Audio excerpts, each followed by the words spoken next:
Welcome to Penrose Learning, where we make understanding easy.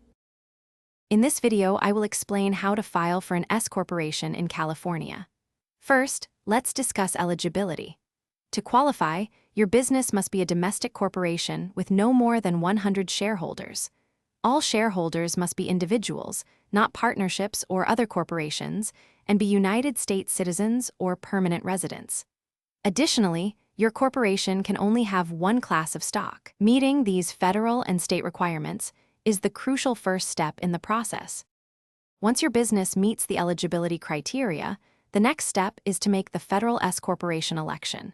You'll do this by filing IRS Form 2553, titled Election by a Small Business Corporation. This form must typically be submitted within 2 months and 15 days from the beginning of the tax year in which the election is to take effect. For most calendar year businesses, this deadline is March 15th.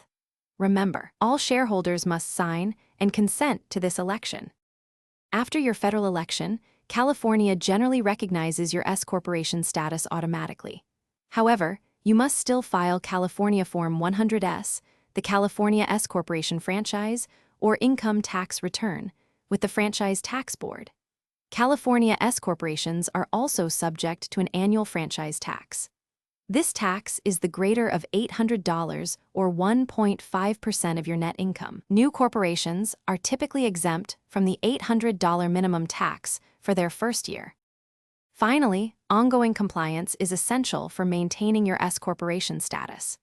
You must maintain corporate formalities, such as keeping separate business and personal finances, drafting corporate bylaws, and holding annual meetings for shareholders and directors.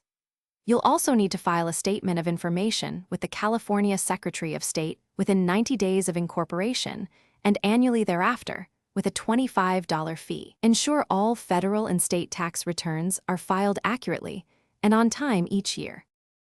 Thanks for watching. If this was helpful, leave a like and consider subscribing. See you next time.